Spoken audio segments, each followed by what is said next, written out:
What are the signs that a society or a group of individuals have become radicalized? Behavioral traits often include spending an increasing amounts of time talking to people with extreme views, changing a style of dress or personal appearance, like keffiyehs and extremist t-shirts. And they will often lose interest in friends and activities that are not associated with the extremist ideology, group, or cause. Sounds familiar? Today's polarization and radicalization can be explained through epistemic bubbles and echo chambers, which effectively cut off any opposing views or arguments through invisible algorithms, leading to a constant validation source of what can often be very dangerous ideas. This would explain, but not justify, the abhorrent reaction from self-proclaimed feminists in reaction to the systematic violent rape and abuse of women in Israel on and following October 7th. The veracity of the war crimes committed on that day were of a level hard to comprehend, but there is no doubt that they happened. People involved in collecting and identifying the bodies of those killed in the attack told of systematic signs of sexual assault, including broken pelvises, bruises, cuts, and tears, and that the victims ranged from children and teenagers to pensioners. What they lacked in first account testimony due to almost all of the victims being dead, gaps were filled in with witnesses, first responders, and of course the rapists' own videos. One such survivor testified seeing Hamas fighters gang rape a woman and mutilate her before the last of her attackers shot her in the head while he continued to rape her. In the video, the woman known as Witness S mimes the attackers picking up and passing the victim from one to another. She was alive, the witness said. She was bleeding from her back. The witness went on to detail how the men cut off parts of the victim's body during the assault. Quote, "They sliced her breast and threw it on the street. They were playing with it. The victim was passed to another man in uniform. He penetrated her and shot her in the head before he finished. He didn't even pick up his pants. He shoots and ejaculates." Even the United Nations, who is no friend of Israel, begrudgingly had to admit in a report that, quote, "There are reasonable grounds to believe that conflict-related sexual violence, including rape and gang rape, occurred across multiple locations of Israel and the Gaza periphery during the attacks on October 7th, 2023, end quote. It's hard to fathom that any woman, any human in fact, let alone one proclaiming to have the interests of women as their manifesto, could be so dismissive, even outright aggressive to the plight of Israeli women. But here we are. Israeli attorney Moran Gaz recently discussed in an interview how difficult it has been to prosecute any of the sexual crimes that took place on October 7th. Due to the sheer numbers of victims, Gaz explained, quote, "The biggest challenge is evidence. Linking specific crimes to specific suspects across dozens of crime scenes involving hundreds of suspects and thousands of offenses is nearly impossible. Standard rules of evidence don't fit this situation. There are no organized chains of evidence, and there's no one to verify the videos you want to present in court." End quote. The staggering scope of the slaughter of October 7th meant that it was difficult to even identify the vast number of bodies, let alone perform extensive autopsies on them. As is also common in war, collection of physical evidence is hindered by ongoing combat and a large, chaotic crime scene, and, in this case, by Jewish burial traditions. Most of the victims of the atrocities were dead, and those who survived are so traumatized that they have been so far unwilling to deal with the second-hand trauma of coming forward to be re-victimized. And who could blame them, with feminists worldwide ready to pounce?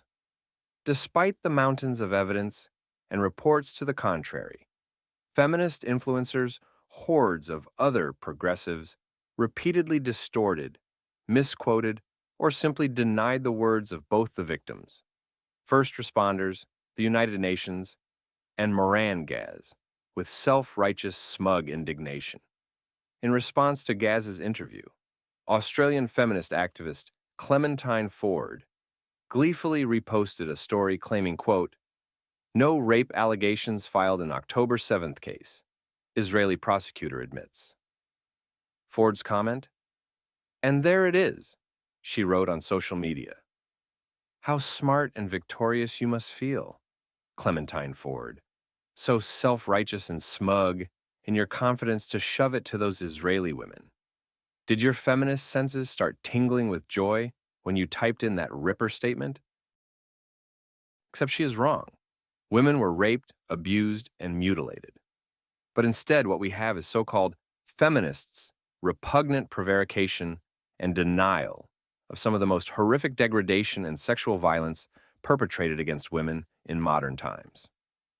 Take a bow, feminist warriors. And of course, the clips that these so-called feminists repost are factually incorrect. If they had bothered to listen, they would have gleaned that it's very difficult to get testimony from dead witnesses, and near impossible to identify rapists from a neighboring region when the governing power of the region is a violent terrorist group, which sees the rape of innocent women as quote-unquote resistance.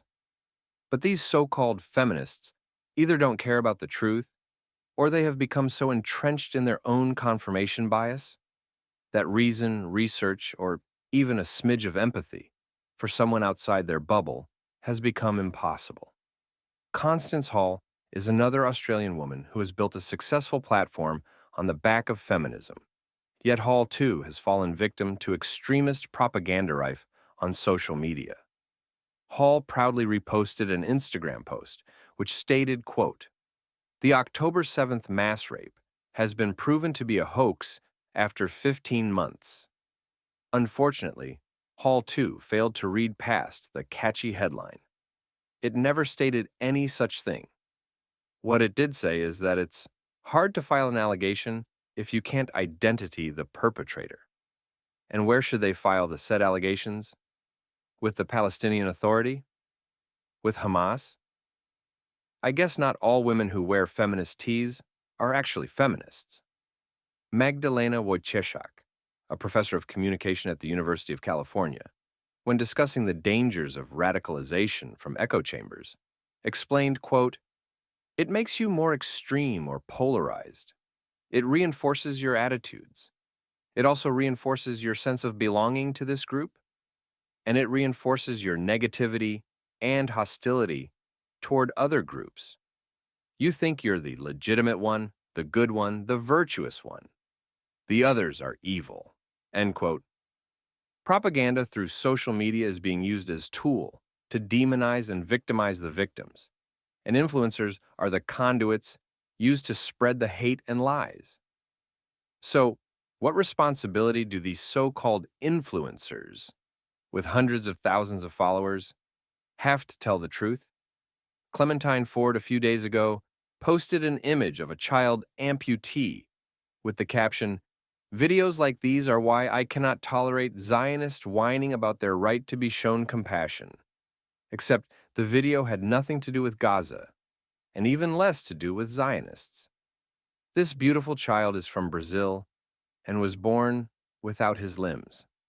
I cannot think of anything more reprehensible than misappropriating an image of a child, without any source checking, to use as ammunition to disparage a group of people that have suffered an unimaginable tragedy. Should there be repercussions when influencers post lies and untruths to hundreds of thousands, if not millions, of followers? At what point do we acknowledge the harm to society that these falsehoods undoubtedly cause? I hope that in time, like the evolution of legacy media, we will progress to a more accountable publishing model on social media. We cannot confuse free speech with hate speech. Having a large audience should come with great responsibility, or at the very least, source verification. Right now, it's a free-for-all, a veritable shit show. In an era where we have access to more information than we ever had, concentration spans are at an all-time low. Young consumers are more likely to get their news and information sources from TikTok and Instagram in 30 seconds bites or less than anywhere else. So, how do we avoid becoming a victim to our own echo chamber? Social media algorithms are designed to maximize engagement, so extremism is baked into the system. Unsurprisingly, this keeps us locked in distorted bubbles, resulting in polarization on a societal level. But there is a simple fix. Ironically, it's not that difficult. Critically analyze what you read and verify from multiple sources. You can't believe everything you see or read on social media. When something is presented to you, ask yourself these three questions. Who is behind the information? What is the evidence? And what do other sources say?